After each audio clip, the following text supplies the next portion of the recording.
যে কোনো সম্পর্কের মূল ভিত্তি হলো বন্ধুত্ব, আর সেটা বজায় রাখার জন্য টাইম দেওয়াটা কিন্তু খুব জরুরি। আর টাইমটা কিন্তু বের করে নিতে হয়, টাইম নেই এটা কিন্তু ভুল। আর তোমরা দেখেই থাকো যে আমাদের কোনো প্ল্যান থাকে না, আমরা হুটহাট করে ঘুরতে বেরিয়ে যাই, হুটহাট করে সিনেমা দেখতে চলে যাই, এটা কিন্তু খুব দরকার। প্ল্যান করে কিছু হয় না আগের থেকে। তো যাই হোক, মুভির টাইম ছিল 4:45, আমরা 5:30টায় প্ল্যান করি হুট করে, তাই কিন্তু টিকিট কাটা হয়নি।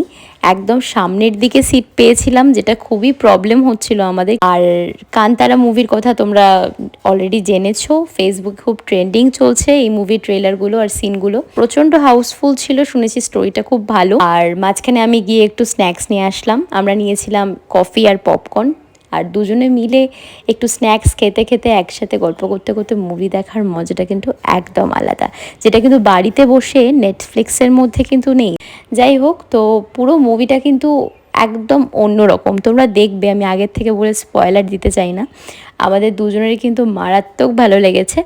তবে এতটুকু বলতে পারি, মুভিটা কিন্তু মহাদেব রিলেটেড। সাউথের যেটা খুব ভালো লাগে, ওরা ওদের কালচারটাকে ফুটিয়ে তোলার চেষ্টা করে ওদের মুভির মাধ্যমে। তো দেখতে দেখতে মুভি শেষ হয়ে গেল, দেখে বুঝতে পারছো কতটা হাউসফুল ছিল। মাঝে মধ্যে একসাথে ঘোরা, একসাথে একটু টাইম স্পেন্ড করাটা কিন্তু খুব দরকার, এতে সম্পর্কগুলো খুব স্ট্রং হয়।